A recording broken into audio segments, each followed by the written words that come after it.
అనేటువంటి కాలమ్ని ఎందుకు ఫ్రీజ్ చేశారు? మీ భూమిలో అడంగళ్ళు ఫ్రీజ్ చేయడానికి కారణం ఏంటి? ఎందుకు అంటే మీ భూమిలో చెరువులు గుట్టలు ఆక్రమించుకొని మీ అధికార నాయకులు సేల్ చేసుకుంటుంటే మాలాంటి వాళ్ళందరూ వెళ్ళి ప్రజా ప్రయోజన వ్యాజ్యం ఫైల్ చేస్తున్నామని అడంగల్ యాక్సెస్ అందరికీ తీసేసి ఓన్లీ ప్రభుత్వ ఆఫీసులకు పెట్టారు. ప్రభుత్వం తీసుకొచ్చినటువంటి అధికారిక జీవోలో అధికారిక వెబ్సైట్లో మీరు కేవలం అధికారులకు మాత్రమే పర్మిషన్ ఇవ్వడం వల్ల ఆంతర్యం ఏంటని అడుగుతున్నాం. నేను చంద్రబాబు నాయుడు గవర్నమెంట్ని, నేను రెవెన్యూ మినిస్టర్ని, అలాగని శివరాం ప్రసాద్ ఎవరో ఉన్నారు, ఆయన నేను చాలా సీరియస్గా కోరుతున్నా, మీరు కనుక వితిన్ 48 అవర్స్లో కనుక అడంగల్ అన్ఫ్రీజ్ చేయకపోతే హైకోర్టులో ఖచ్చితంగా ప్రజా ప్రయోజన వ్యాజ్యం వేస్తాం, మీ ప్రభుత్వాన్ని తీసుకొచ్చి రోడ్డు మీద నిలబెడతాం మాత్రం ఖాయం. ఆల్రెడీ WP పిల్ 195 ఆఫ్ 2025ని కాన్ఫిడెన్షియల్ జీవోస్లో ఆల్రెడీ హైకోర్టులో పిల్ ఫైల్ చేశాం. గౌరవ ప్రధాన న్యాయమూర్తి గారు రాష్ట్ర ప్రభుత్వాన్ని ఇమ్మీడియట్గా వివరణ కోరారు, ఎందుకు మీరు కాన్ఫిడెన్షియల్ జీవోస్ ఇష్యూ చేస్తున్నారని. ఈ విషయాల్లో కామెంట్ చేయరు ఆయన, ఎందుకు అంటే లా చాలా సీరియస్గా ఉంది కాబట్టి సింపుల్గా టచ్ మీ నాట్ అన్నట్టు కౌంటర్ ఫైల్ అంటారు. అదే మామూలుగా ప్రభుత్వం ఏదైనా భూములు ఇచ్చిన దాని మీద అయితే ఆయన పైన కూర్చొని ప్రభుత్వం దగ్గర డబ్బులు లేకపోతే మీరెవడండి రావటానికి, ప్రభుత్వం దగ్గర డబ్బులు లేవు కాబట్టి భూములు అమ్ముతుంది, ప్రభుత్వం పాపం నడపలేవు కాబట్టి భూములు అమ్ముతుంది, ప్రభుత్వం రెవెన్యూ జనరేట్ చేయడానికి ఇక్కడ హైకోర్టు ఉందని నీచు వాక్తులు చెప్తారు. పాపం దీంట్లో ఏం మాట్లాడకుండా కౌంటర్ ఫైల్ చేయండి అని సీక్రెట్గా కౌంటర్ ఫైల్ చేయించారు.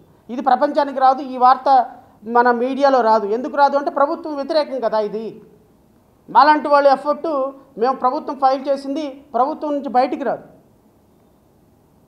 ఈరోజు మీ భూమి మీ భూమి వెబ్సైట్లో అడంగల్ ఎందుకు ఫ్రీజ్ చేశారు, ఎందుకు రాష్ట్ర ప్రజలకి యాక్సెస్ ఇవ్వటం లేదు అంటే భూమి వివరాలు తెలుసుకుంటే కేసులు వేస్తున్నారని మీరు భయపడుతున్నారు. అప్పు మాత్రం అధికారికంగా చేస్తారు. ఇవి మాత్రం 13 లక్షల కోట్ల రూపాయల పెట్టుబడులని ప్రతిరోజు పేపర్లో ఊదరగొట్టేస్తారు, మీడియాలో ఊదరగొట్టేస్తారు. నేను ఛాలెంజ్ చేసి అడుగుతున్నా మీడియా సోదరులకు సాక్షిగా, ఈ 13 లక్షల కోట్ల రూపాయల పెట్టుబడులు విశాఖపట్నంలో జరిగిన సబ్మిట్లో పెట్టుబడులు ఎన్ని వచ్చినాయి అని ఒక సంవత్సరం తర్వాత మనం అడిగితే ఒక్కదానికి సమాధానం ఉండదండి. ఒక్కదానికి సమాధానం ఉండదు. నా దగ్గర ఇన్ఫర్మేషన్ లేదు అని ఫైనాన్స్ సెక్రటరీ తోసేస్తాడు, ఇండస్ట్రియల్ డిపార్ట్మెంట్కి తోసేస్తాడు. ఇండస్ట్రీ డిపార్ట్మెంట్ అంటే నన్ను అడుగుతారేంటి, మీరు పబ్లిక్ రిలేషన్ డిపార్ట్మెంట్ని అడగండి, మమ్మల్ని అడుగుతారేంటని పబ్లిక్ రిలేషన్ డిపార్ట్మెంట్కి తోసేస్తారు. పబ్లిక్ రిలేషన్ డిపార్ట్మెంట్ అడిగామనుకోండి, ఇది ఇండస్ట్రియల్ మినిస్టరు అండ్ సమాచార శాఖ ఐటీ వింగ్ మొత్తం కలిపి స్పెషల్ ప్రాజెక్ట్ కింద చేస్తుంది, ఈ సమాచారాన్ని మీరు వారి దగ్గర నుంచి కోరవలసిందిగా కోరుతున్నాం. ఈ ప్రాసెస్ అంతా అవడానికి 6 నెలలు పడుతుంది. ఎవడివ్వడు సమాచారం, ఎందుకంటే సమాచారం ఇస్తే దొంగలన్నీ దొరికిపోతాయి కాబట్టి సమాచారం ఇవ్వరు. బట్ ఇది మాత్రం నిరవధికంగా కొనసాగుతుంది. నేను అంటున్నా, ఈ పేపర్ల రెండింటినీ ఆంధ్రప్రదేశ్ రాష్ట్రంలో బ్యాన్ చేయాలని కోరుతున్నాను. నేను బ్యాన్ అంటే అఫీషియల్గా బ్యాన్ చేయటం కాదు, రాష్ట్ర ప్రజలు చదవటం మానేయండి. మా కర్మ మాకంటే ఎటు తప్పదు. ఎందుకు తప్పదు అంటే ఈ అబద్ధాలని చదివి ప్రపంచానికి చెప్పాలి అంటే ఈ అబద్ధాలు ఏంటో తెలుసుకోవాలి కాబట్టి. కానీ ప్రజలందరినీ కోరుతున్న విఘ్నులైన ప్రజలు ఈ అబద్ధాలను దయచేసి చదవద్దు. ఈ అబద్ధాల పునాదులతోనే రాష్ట్ర ప్రభుత్వాలను ఏర్పాటు చేస్తున్నాయి. ఈ అబద్ధాల పునాదులతోనే ఈరోజు రాష్ట్రంలో ఒక వ్యవస్థ మొత్తాన్ని శాసిస్తున్నాయి. ఈ అబద్ధాల పునాదులతోనే రాష్ట్ర ప్రభుత్వాలు ప్రజల మస్తిష్కాల్లో మనసులను శాసిస్తున్నాయి. ఈ అబద్ధాల పునాదుల్ని పటాపంచలు చేయాల్సినటువంటి బాధ్యత రాష్ట్ర ప్రజలకు, యువతకి ఉందని అయితే నేను పిలుపునిస్తున్నాను. అఫ్కోర్స్ నా పిలుపు ఎంతమంది వింటారో ఎంతమంది వినరో అనేది సమాజానికి సంబంధించినటువంటి అంశం. కానీ ప్రశ్నించే గొంతుకు మాత్రం ఖచ్చితంగా ఉండి తీరాలి. అబద్ధాలని పటాపంచలు చేసే గొంతుకు ఖచ్చితంగా ఉండి తీరాలి. మీ ఇష్టం వచ్చినట్టు అబద్ధాలు చెబితే వినటానికి ప్రజలు సిద్ధంగా లేరు అనేటువంటి ఒక స్పష్టమైనటువంటి సంకేతం ఈ దుర్మార్గులకు వెళ్ళి తీరాల్సిందే. వీళ్ళకి ఇష్టమైనటువంటి వార్త బ్యానర్ హెడ్డింగ్లో ఉంటుందా, వీళ్ళకి ఇష్టం లేని వార్త అసలు అది వార్తే కాదా? ఇది ఎక్కడ జర్నలిజం అండి? నాకు అర్థం కాలేదు. దావోసు వెళ్ళి వారం రోజులు కంప్లీట్గా మొత్తం మీడియా మొత్తాన్ని ఆ దావోసులోనే క్యాప్చర్ చేసిన మీరు ఆ తర్వాత ఎన్ని పెట్టుబడులు వచ్చినాయో అనేది నేను రైట్ ఇన్ఫర్మేషన్ తీసుకొని నేను అధికారికంగా మీడియాకి రిలీజ్ చేస్తే మీకు అది వార్త ఎందుకు కాదు? పోనీ దావోస్ వెళ్ళిన తర్వాత విశాఖపట్నం వెళ్ళిన తర్వాత ఎన్ని పెట్టుబడులు వచ్చినాయో, ఎంత పెట్టుబడి జరుగుతుందో, పెట్టుబడులు ఎందుకు జరగటం లేదా అని రాష్ట్ర ప్రజలకి వివరాలు చెప్పాల్సినటువంటి బాధ్యత మీరు లేదా? అంటే మీరు మామూలు కేవలం ప్రచారం చేయడానికి ప్రచారానికి మాత్రమే మీ మీడియా సంస్థలా? ప్రజలకి చెడ్డ జరిగే విషయము రాష్ట్ర ప్రభుత్వానికి రాష్ట్ర ప్రభుత్వ ఆస్తులకు భంగం కలిగే అంశం మీద మీ మీడియా స్పందించదా? ఎందుకంటే మీరు ప్రభుత్వానికి అధికారిక కరపత్రాలుగా పనిచేస్తున్నారు కాబట్టి మీకు నచ్చిందే వార్త, మునిగింది గంగ, నచ్చింది రంభ, అంతే కదా. మనకి ఏది నచ్చితే అదే వార్త, మనకు నచ్చకపోతే వార్త కాదు. రాష్ట్ర ప్రభుత్వ ఆర్థిక పరిస్థితి మీద ఒక్క డిబేట్ ఉండదు, రాష్ట్ర ప్రభుత్వం తీసుకొచ్చే కంపెనీల మీద ఒక్క డిబేట్ ఉండదు, రాష్ట్ర ప్రభుత్వం చేసే అవినీతి మీద ఒక్క ఆర్టికల్ ఉండదు, రాష్ట్ర ప్రభుత్వం చేస్తున్నటువంటి దమనకాండ మీద ఒక్క ఆర్టికల్ ఉండదు, రాష్ట్ర ప్రభుత్వం అంబేద్కర్ విగ్రహాన్ని సర్వనాశనం చేస్తుంటే దాని గురించి స్పందించరు. అంబేద్కర్ గారి విగ్రహానికి కనీసం మరమ్మతులు కూడా చేయకుండా అంబేద్కర్ గారి విగ్రహాన్ని స్వరాజ్ మైదానాన్ని అక్కడ ఉన్నటువంటి 20 ఎకరాల్లో ఇంత దౌర్భాగ్యంగా దుర్మార్గంగా తయారు చేసి దుర్గంధాలు వెదజల్లే విధంగా ఆ బొమ్మ ఆ పరిసర ప్రాంతాలు తయారైతే ఒక్క మీడియా మాట్లాడు. రాష్ట్ర ప్రజల ఎజెండా మోయలేని మీడియా ఫోర్త్ ఎస్టేట్ అని ఎలా పిలువబడుతుంది? మీరు ఫోర్త్ ఎస్టేట్ కాదు, మీరు ప్రభుత్వానికి అధికారికంగా పనిచేసేటువంటి ఒక రియల్ ఎస్టేట్ కంపెనీలు మీరన్నీ. I can call real estate companies. ఖచ్చితంగా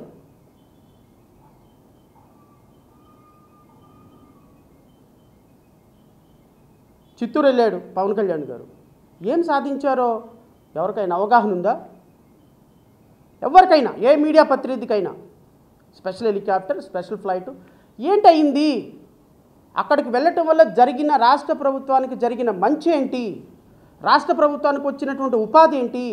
రాష్ట్ర ప్రభుత్వానికి ఇదిగో ఈ అంశంలో మంచి జరిగింది, ఈ పవన్ కళ్యాణ్ అక్కడికి వెళ్ళటం వల్ల ఆయన ఖర్చు పెట్టిన 15 కోట్లు 20 కోట్ల రూపాయలు ఆయన టూర్ వల్ల జరిగిన మంచి ఏంటో ఒక్క ముక్క చెప్పడానికి ఎవరికి అవకాశం లేదు. Madhapur to Gannavaram, via Gannavaram to Chittoor, Chittoor to via Gannavaram, Gannavaram to Madhapur, మళ్ళీ అక్కడికి వెళ్ళొచ్చిన తర్వాత ఎక్కడున్నాడో ఎవరికి తెలియదు. మళ్ళీ ఫామ్ హౌస్లోనో ఎక్కడో హైదరాబాద్లోనో హైదరాబాద్లో ఉండుంటారు, ఎవరికి తెలియదు. ఎందుకు వెళ్ళారు, ఎక్కడికి వెళ్ళారు, ఏం లేదు. ఎందుకు ప్రభుత్వాన్ని నిలబెట్టాడు కదా 21 సీట్లతోటి. మన ప్రజలందరూ ఓట్లు వేసాం కదా, చేయకపోతే ఏంటవుతుంది? 5 సంవత్సరాలు రాజా, ఈ 5 సంవత్సరాలు చక్కగా ఆయనకి సంపాదించిందంతా నెలకు 150 కోట్ల రూపాయలు తీసుకొని హ్యాపీగా రేపొద్దున ఆ 150 కోట్ల రూపాయలు 200 కోట్ల రూపాయలు పిఠాపురంలో మొత్తం వరదలాగా డబ్బులు పడేసి ఓటుకో 50,000 25,000 ఇచ్చి కొనేసుకొని మళ్ళీ ఎమ్మెల్యే అయిపోతారు. మనకు ప్రజలకు కావాల్సింది డబ్బు, ఆయనకు కావాల్సింది ఓటు, వీళ్ళకి కావాల్సింది అధికారం. ప్రజలకు దోచుకున్నా ఇట్లాంటి చేసినా కూడా ప్రజలకు అవసరమేముంది? వాళ్ళ బతుకుతెరువు వాళ్ళది. ఈ సిస్టమ్ మారాలి అంటే ఎక్కడో ఒక చోట ప్రజల్లో ఆలోచన విధానం మారాలి, ప్రజల్లో ఆలోచన రావాలి. అరే మన డబ్బు మన సంపద, మన సంపదను దోచుకొని ఈరోజు మన మీద ఈ విధంగా ప్రచార అస్త్రాలతోటి, ఈ విధంగా మీడియాలతోటి, ఈ విధంగా పెయిడ్ మీడియాలతోటి ఈరోజు మాట్లాడే వాళ్ళ మీద దాడి చేస్తూ, ప్రజాస్వామ్యం మీద దాడి చేస్తూ, ప్రజాస్వామ్యవాదుల మీద దాడి చేస్తూ ఈరోజు ఇన్ని లక్షల కోట్ల రూపాయల ప్రభుత్వ ధనాన్ని దోచుకుంటూ, ఈ విధంగా కాన్ఫిడెన్షియల్ జీవోలు పెట్టుకుంటూ, ప్రభుత్వ యంత్రాంగం మొత్తాన్ని, వ్యవస్థల మొత్తాన్ని తమ ఆధీనంలో పెట్టుకొని, ఇంక్లూడింగ్ కోర్టులతో సహా మా ఆధీనంలో పెట్టుకొని పరిపాలన చేస్తుంటే ఈ వ్యవస్థ బద్దలవ్వాలి కదా. కాబట్టి రాష్ట్ర ప్రజలు కాన్షియస్గా ఆలోచించాల్సిన సందర్భం ఆసనమైంది. మేబీ ఇప్పటికిప్పుడు ఎలక్షన్లో జరుగుతాయి, నేను చెప్పే మాటలు వినేసో లేకపోతే ప్రజాస్వామ్యంలో వీళ్ళందరూ కూడా ఏదో ఓట్లు వేసేస్తారనేది కాదు. మనం ప్రతి అంశం మీద ఈరోజు ప్రతి అంశం మీద ప్రజలను చైతన్యవంతులను చేస్తే ఖచ్చితంగా రేపు 2028లో ఇంకోటి కూడా చెప్పి చివరిగా ముగిస్తా. ప్రభుత్వం అనుకుంటుంది 2029 దాకా ఉంది అనుకుంటుంది. బీహార్ ఎలక్షన్స్ తోటి సీన్ మొత్తం మారిపోయింది. ఓవర్ నైట్ ఏ రోజైనా సరే మోడీ బ్లాస్ట్ చేస్తాడు. జమిలీ ఎలక్షన్స్ 2027 చివరిలో కానీ 2028 మొదట్లో కానీ జరుగుతాయి. మీ దగ్గర ఉంది ఇంకా అధికారం కేవలం 2 సంవత్సరాలే. నారా చంద్రబాబు నాయుడు గారు, పవన్ కళ్యాణ్ గారు గుర్తుపెట్టుకోండి, కలల కనమాకండి. ఇక్కడి నుంచి అయినా సరే మాదాపూర్లో నుంచి ఎత్తేసి ఇక్కడికి రండి, ఆంధ్రప్రదేశ్ రండి. నాకు అర్థం కావాలని అడుగుతున్నాను, ఏ తెలంగాణ మంత్రి అయినా అరే పోనీ ఆంధ్రాకి కనీసం ముఖ్యమంత్రి రేవంత్ రెడ్డి ఒక్కసారైనా వచ్చాడండి? సిగ్గుండద్దా మనకి? ఒక్క రోజైనా సరే ఆంధ్రప్రదేశ్కి వచ్చాడా తెలంగాణ ముఖ్యమంత్రి? తెలంగాణ మంత్రి ఎవరైనా వచ్చారా తిరుమల తిరుపతి దేవస్థానంకి వచ్చి సందర్శించుకొని వెళ్ళటం తప్ప? దాన్ని కూడా నాశనం చేసినారు మీ రాజకీయాలతో. ఎవరైనా వచ్చారా? పొద్దున లెగిస్తే ముఖ్యమంత్రి గారు, ఉప ముఖ్యమంత్రి గారు, మంత్రి గారి కార్యాలయం మొత్తం హైదరాబాద్లోనే పనిచేస్తుంది. ఆంధ్రప్రదేశ్ దౌర్భాగ్యం అది. ఇంకా మీరు అనుకుంటున్నారు నడిచిపోతుంది 2029 వరకు అని. లేదు సార్, 2027లో జమిలీ ఎన్నికలు ఖాయం. 2026లో సెన్సెస్ చాలా సీరియస్గా కొనసాగుద్ది. 2026లో సెన్సెస్ జరిగిన వెంటనే కాన్స్టిట్యున్సీస్ డీలిమిటేషన్ స్టార్ట్ అవుతుంది. Overnight already Ramnath Kovind report రెడీమేడ్గా ఉంది. ఓవర్ నైటు కనీసం 50% అసెంబ్లీ ఎలక్షన్స్, పార్లమెంట్ ఎలక్షన్స్ జరుగుతాయి. వేళ్ళలో వేడి పెట్టేయాలని భారతీయ జనతా పార్టీ అనుకుంటుంది. సో నోట్ల రద్దులాగా అసెంబ్లీలో రద్దు ఓవర్ నైట్ జరుగుతుంది. మీ పాపం పండే రోజు అతి తొందరలోనే ఉంది, కంగారు పడకండి. ప్రతిరోజు రఘురామకృష్ణరాజు గారు రచ్చబండ ఎలా పెట్టాడో జడా శ్రావణ్ కుమార్ ఉతుడుకు బండ అలా పెడతాడు మీకు ఎవ్రీడే, నో డౌట్. మీరు అనుకుంటున్నారు ఏమైద్దిలే, 4 మాటలు మాట్లాడాడు శ్రవణ్ కుమారు, ఒక 10,000 మందో 20,000 మందో చూస్తారు, అయిపోయింది అని. సార్ అలా ఎప్పుడు అనుకోకండి, అలా ఎప్పుడు అనుకోవద్దు. ప్రతి వాయిస్ కూడా ప్రజల్ని ఆలోచింపచేస్తుంది ఒక రోజుకి. 2019 నుంచి 2024 వరకు నా వాయిస్ లేకపోతే మా వాయిస్ ఎలా ఆలోచింపచేసిందో ఒకసారి అడగండి, గత ప్రభుత్వాన్ని. అంశం అండి, పవన్ కళ్యాణ్ అనేటువంటి వ్యక్తి ఈ విధమైనటువంటి ఖర్చులు చేయటం ఆయన తప్పేం లేదు, అధికారులు తప్పే. అధికారులు పవన్ కళ్యాణ్ వాడేటువంటి ఖర్చు ఎంత ఏంటి వాడుతున్నారు అంటే ఎవరు కూడా అధికారికంగా దానికి సమాధానం ఇవ్వలేని పరిస్థితి. అధికారికంగా సమాధానం ఇవ్వలేనప్పుడు దాన్ని కోర్టులు యాక్సెప్ట్ చేయడానికి సిద్ధంగా లేవు. సో పవన్ కళ్యాణ్ వాడితే తప్పే ఉంది, పవన్ కళ్యాణ్ హెలికాప్టర్ వేసుకెళ్తే తప్పే ఉంది, మీరేమైనా డబ్బులు ఇస్తున్నారా అని ప్రధాన న్యాయమూర్తి హైకోర్టులో మాట్లాడే పరిస్థితిలోకి వచ్చిన తర్వాత ఇక ప్రతి సందర్భంలో మేము కోర్టులు నమ్ముకోవాల్సిన అవకాశం లేకుండా పోయింది. ఎందుకంటే వ్యవస్థలన్నీ మేనేజ్ అయిపోతున్నాయి. సో ప్రభుత్వానికి వ్యతిరేకంగా ప్రధాన న్యాయమూర్తి నిర్ణయం తీసుకునే అవకాశం లేదు. ఆయన ఏ విధంగానూ ఏ పబ్లిక్ ఇంట్రెస్ట్ లిటిగేషన్ యాక్సెప్ట్ చేయటం లేదు. So there is no point in going to the courts. ఖచ్చితంగా ప్రజల దగ్గరికి వెళ్లాల్సిందే, ప్రజలతోటి ఈ అంశాల మీద వివరిస్తాం. బట్ ఎలా అయితే ప్రభుత్వం మారిన తర్వాత అధికారుల యొక్క తప్పులు బయటకు వస్తాయో, ప్రభుత్వం మారిన తర్వాత అధికారుల యొక్క తప్పులను ఖచ్చితంగా బయటకు తీస్తాం. ఇప్పుడు కూటమి ప్రభుత్వం చేస్తుంది ఏంటి? 2024 వరకు అంతకుముందు జరిగిన అంశాల మీద అన్నింటి మీద ఇప్పుడు కేసులు పెడుతున్నారు కదా. అలాగే 2029లో కూడా ఎక్కడికి పోరు అధికారులని బోరు మెట్లెక్కిస్తావు, వాళ్ళని ఏ విధంగా శిక్షించాలో, ఏ విధంగా చట్టం పనిచేయాలో ఆ విధంగా పనిచేస్తుంది. డబ్బులు ఉచితంగా ఖర్చు పెట్టిన ప్రతి అధికారి దగ్గర నుంచే డబ్బులు వసూలు చేస్తాం. 2019లో కూడా ఎన్డీఏ గవర్నమెంట్ అధికారంలో ఉంది కదా. 2019లో కూడా ఈ దేశంలో ఎలక్షన్లు జరిగినాయి కదా, ఈవీఎంల ద్వారా జరిగినాయి కదా. మరి 2019లో 23 సీట్లకు ఎందుకు పరిమితం అయిపోయింది తెలుగుదేశం పార్టీ? ఎందుకు పవన్ కళ్యాణ్ 2 చోట్ల ఓడిపోయినారు? ఎందుకు ఓడిపోయారు అంటే 2023లో తెలంగాణలో జరిగిన 4 ఉప ఎన్నికల్లో తెలుగుదేశం జనసేన పవన్ కళ్యాణ్ పార్టీకి భారతీయ జనతా పార్టీ కలిసి పోటీ చేస్తే ఎన్ని ఓట్లు వచ్చినాయి? 2,000 ఓట్లు వచ్చినాయి. కూకటపల్లిలో 4 కాన్స్టిట్యున్సీలో పోటీ చేస్తే 4 కాన్స్టిట్యున్సీలో కలిపి కూడా 10,000 ఓట్లు దాట్లా భారతీయ జనతా పార్టీకి, జనసేనకి. మంగళగిరిలో 470 ఓట్లు వచ్చినాయి, 470 ఓట్లు వచ్చినాయి అని నా మీద ట్రోలింగ్ చేస్తున్నారు. మరి పవన్ కళ్యాణ్ భారతీయ జనతా పార్టీతో కలిసి పోటీ చేస్తే 2,000 ఓట్లు రాలేదు 2023 సంవత్సరంలో. మన 2024లో ఆయనకి 21 సీట్లు రాలేదైంది. ఏ ఎలక్షన్కి ఆ ఎలక్షన్ డిఫరెంట్ సార్. సో 2019లో కూడా ఈవీఎంలు ఉన్నాయి, అప్పటికి భారతీయ జనతా పార్టీ ఉంది. సో 2024లో కూడా ఉంది. సో 2024లో ఇంత దారుణమైన ఓటమి వైఎస్ఆర్సీపీకి వస్తుందని nobody Hess expected.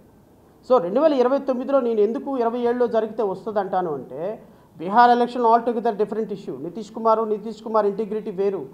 Nitish Kumar గారి గురించి ఒక మాట చెప్తా. మన ప్రవేశపెట్టిన బడ్జెట్లో మోడీ ప్రభుత్వాన్ని 59,000 కోట్లు 59,000 కోట్లు స్పెషల్ ప్యాకేజ్ అడిగారు. ఎందుకంటే ఈరోజు కేంద్ర ప్రభుత్వం బతుకుతున్నది నితీష్ కుమార్, చంద్రబాబు నాయుడు యొక్క మద్దతుతోనే. ఈరోజు నితీష్ కుమార్ 60,000 కోట్ల రూపాయల స్పెషల్ ప్యాకేజ్ అడిగారు. ఏది స్పెషల్ ఇన్సెంటివ్ కాక. మోడీ ప్రభుత్వం డబ్బులు ఇవ్వలేదని లాస్ట్ మినిట్లో నా మద్దతు ఉపసంహరించుకుంటానని అల్టిమేటం జారీ చేసిన తర్వాత లాస్ట్ మినిట్లో 60,000 కోట్ల రూపాయల ప్యాకేజీ నితీష్ కుమార్కి ఆ బీహార్ స్టేట్కి కేంద్ర ప్రభుత్వం శాంక్షన్ చేసి పెట్టింది. అంటే అతని రాష్ట్రం కోసం ఫైట్ చేసే విధానం అలా ఉంటుంది. ఈ దుర్మార్గుడు చంద్రబాబు నాయుడికి పవన్ కళ్యాణ్కి ఉందా? 15,000 కోట్ల రూపాయలు అమరావతికి అప్పిస్తే అసెంబ్లీలో శాల్వా కప్పుకొని చప్పట్లు కొట్టించినారు వీళ్ళు ముగ్గురు కలిసి.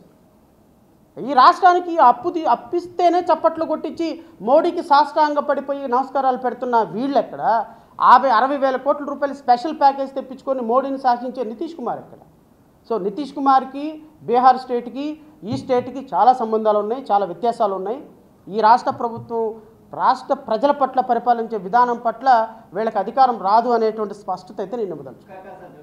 దురదృష్టమే, జగన్మోహన్ రెడ్డి గారు గెలిచినా 25 సీట్లు మోడీకి ఇస్తారు, చంద్రబాబు నాయుడు గెలిచినా 25 సీట్లు మోడీకి ఇస్తారు. ఇదంతా ఎందుకు వస్తుంది అంటే కేంద్ర ప్రభుత్వంలో ఉన్నటువంటి ఒక స్ట్రాంగ్ పొలిటికల్ పార్టీగా ఎన్డీఏ గవర్నమెంట్లో భారతీయ జనతా పార్టీ ఉన్న కారణంగా జరుగుతున్నటువంటి ఇది. రేపొద్దున ఈ ఎన్డీఏ గవర్నమెంట్ కూడా ఇప్పుడు బొటాబెటీ మెజారిటీతోనే ఉంది సార్. ఇప్పుడు ఈ రెండు ఎన్డీఏ కూడా భారతీయ జనతా పార్టీ కూడా స్పష్టంగా సింగిల్ లార్జెస్ట్ పార్టీ కాదు.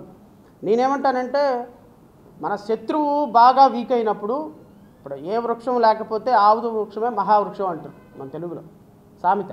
అలాగే కేంద్ర ప్రభుత్వంలో కాంగ్రెస్ పార్టీ ఏం లేదు కాబట్టి భారతీయ జనతా పార్టీ ఎదిగిపోతుంది. కాంగ్రెస్ పార్టీ ఆ పొలిటికల్ పనికిమాలిన పాలిటిక్స్ మారి ఆ ఏసీ రూముల్లో రాజకీయాల్లో నుంచి బయటకు వచ్చి ఆ మాయావతిలాగా ఏసీ రూమ్లో కూర్చోకుండా రాహుల్ గాంధీ కూడా బయటకు వచ్చి ప్రజల్లో ఉంటే ప్రజల్లో చైతన్యం తీసుకొస్తే కాంగ్రెస్ పార్టీ బతుకుద్ది. లేదు అంటే ఈ భారతీయ జనతా పార్టీ ఆధ్వర్యంలోనే అన్ని రాజకీయ పార్టీలు నడవాల్సిన పరిస్థితి ఉంటుంది. థ్యాంక్ యూ అండి. చరిత్ర సృష్టించినోడు ఇప్పుడు ఆ చరిత్రని తిరగరాయబోతున్నాడు. అబద్ధాల గోడల్ని బద్దల కొట్టి నిజాలను రాగా మీ ముందుంచబోతున్నాడు. నిజమైన వార్తల కోసం వెంటనే డౌన్లోడ్ చేసుకోండి రా యాప్ని.